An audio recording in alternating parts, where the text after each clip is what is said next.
Olá, eu sou o João, nós somos do canal Trânsfuga, Informação e Atitude. E hoje nós vamos falar sobre o conflito com os pais. Não sei se vocês sabem, né? A nossa liberdade de expressão, ela só existe no Brasil a partir da década de 70, né? Que começou a ter uma liberdade de expressão, televisão, comunicação, meios de comunicação de massa.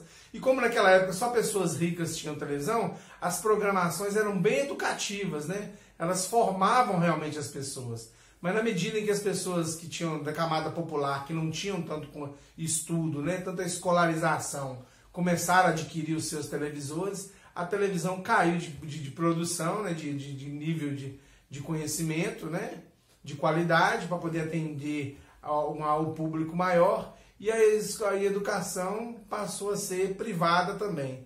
Mas aí veio, agora que nós temos direitos, né, de exigir, de cobrar, né, de corrigir, coisas que nossos pais muitas vezes não tiveram com os pais deles. E aí você fala comigo assim, poxa, mas esse conflito entre pais?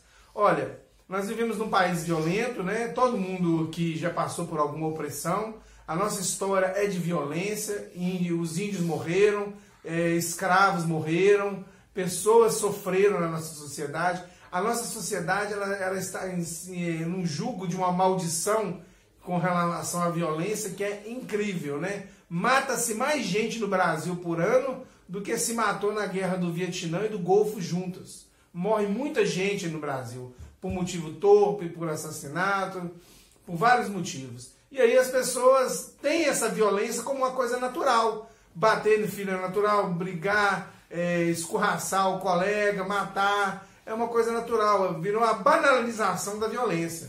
E os nossos pais, eles são frutos dessa relação. E eles não tiveram a condição de estudar como nós estamos tendo. Hoje nós temos a proliferação de conhecimentos por intermédio de base de dados, né? Como o YouTube, como o Facebook, Instagram, que mostra muitos vídeos educativos que podem trazer uma transformação na vida das pessoas, desde que elas tenham coragem de agir nas demandas delas, solidão, medo do futuro, traumas do passado. Eu tive um aluno que ele teve um problema emocional com os pais e eu sugeri que ele fizesse uma constelação familiar e ele fez uma constelação familiar. E na hora que ele fez a constelação familiar, primeiro que ele constelou foi a mãe dele. Ele foi para constelar todo mundo, né? Todos os parentes que o oprimiam, mas ele começou pela mãe. E ele descobriu que a mãe havia sido estuprada pelo avô, né? E teve um filho. Esse filho foi feito um aborto e foi retirado da barriga da mãe com extrema violência, à força.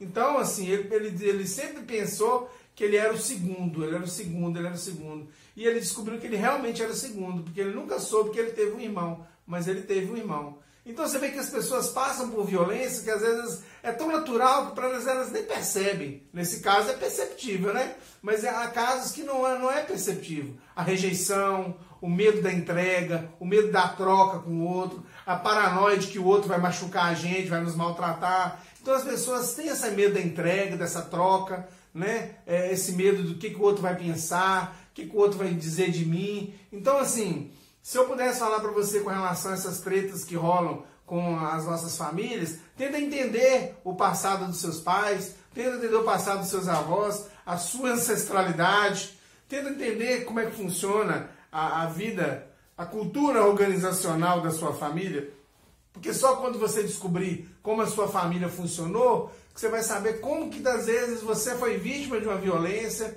a sua mãe foi vítima, seu pai foi vítima de uma violência, seus avós foram vítimas de violência e que começou lá na carta de Pero Vaz de Caminha. Então não busque culpados, não busque porquê, não busque um sentido, busque a solução. E a solução é você interpretar que todos nós viemos nesse mundo, né?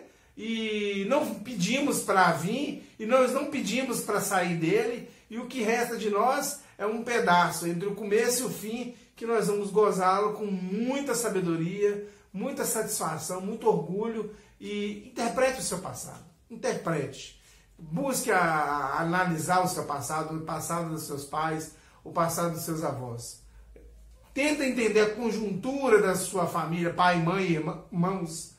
Como que se deu os seus pais, seus irmãos, como eles nasceram, como era a economia na época do primeiro filho, a economia na época do segundo, como que era o tratamento do seu pai no primeiro filho, como era no segundo, porque não existe essa ideia de que educamos 5 filhos de forma igual. Isso é impossível. O primeiro que veio sozinho, tá de boa, teve toda a atenção. Aí depois veio o segundo e teve que dividir a atenção com o segundo. O terceiro teve que dividir a atenção com o segundo. O quarto teve que dividir a atenção com o terceiro, com o segundo e com o primeiro. O quinto teve que dividir a atenção com os outros 4. Então não existe essa ideia de que nós educamos todos os filhos iguais, que todos os irmãos são iguais, que todos nasceram do mesmo pai e receberam a mesma educação. Porque nenhum homem passa 2 vezes para o mesmo rio. Cada pessoa é única, cada história é única. E aí um nasceu no plano Lula, outro nasceu no plano Dilma, outro nasceu no plano Bolsonaro, e cada um vai sofrer as consequências da história econômica, filosófica da família, das crenças limitantes e das atitudes. Sempre nós vamos ter a influência da conjuntura interna da família, da ancestralidade e da nossa história, né? Do nosso processo histórico e atual, tá bom? Resolve as tretas com a sua família para você ser feliz. Isso se chama processo de reversão. Reversão é igual a perdão. Reverte essa história. Eles não são autores, eles não são algozes, eles são sujeitos que também não pediram para vir aqui e também não vão pedir para ir embora, mas vão ter que deixar esse mundo. Tá bom? Um abraço para você, se cuida. Se você puder, deixa seu like para nós, né? Compartilha esse vídeo e inscreva no nosso canal. Você é muito importante para nós. Dê a sua sugestão, tá bom? Um abraço para você. Beijão.